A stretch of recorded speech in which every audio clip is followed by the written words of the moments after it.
अमृतवाणी आपका हार्दिक स्वागत करती है। सादर जय।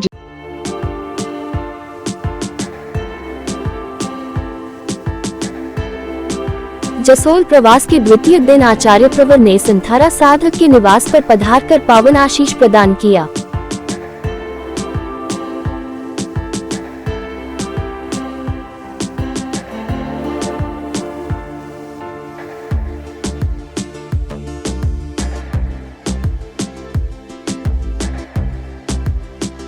नगर भ्रमण के दौरान अनेक श्रद्धालुओं को पूज्य प्रवर का पावन आशीर्वाद प्राप्त हुआ।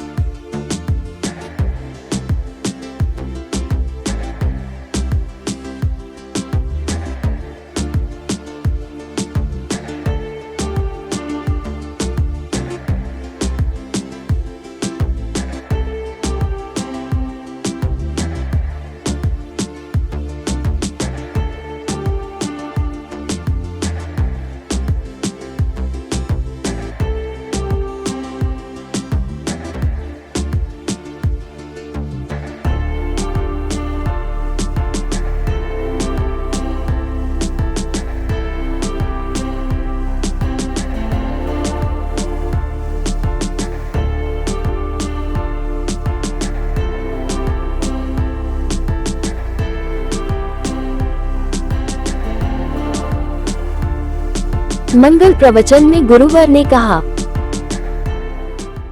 मैंने एक बार कहा था, मैं उसको अब के हिसाब से थोड़ा स्पष्ट कर सकता हूँ।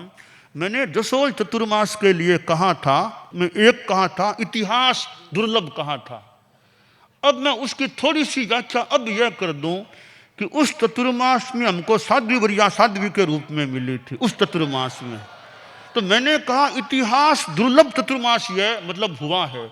तो कैसे हुआ इतिहास दुर्लभ? वो ऐसे अब यूं मान लो कि 4 वर्ष भी दीक्षा लिए साध्वी बने, 4 वर्ष भी नहीं हुए थे, साध्वी वरिया के रूप में सामने आ गई।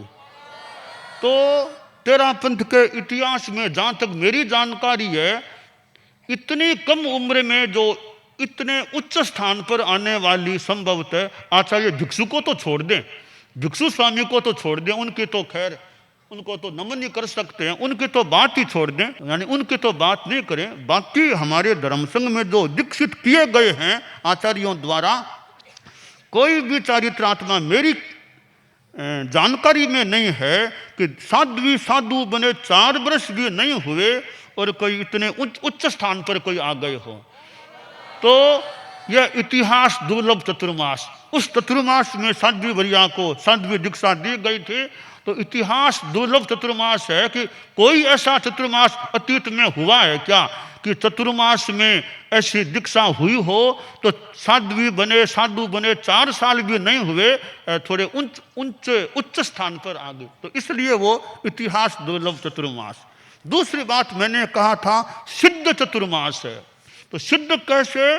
2 संथारे सिद्धे थे यहाँ पर, 2 साध्वी जी के संथारे सिद्धे थे।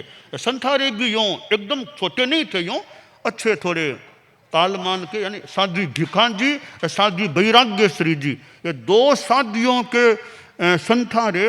बाकी इतने वर्षों में मैं देख रहा हूँ कोई यूं 2-2 संथारे गुरुकुलवास में रहने चतुर्मास में इन वर्षों में याद में नहीं आ रहे हैं कि 2 संथारे इस रूप में चारित्रात्माओं में हुए हों, सिद्ध हुए हों। तो 2 संथारे यहाँ सिद्धे थे गुरुकुलवास में चतुर्मास में, तो सिद्धे थे तो सिद्ध चतुर्मास हो गया वह जसोल का।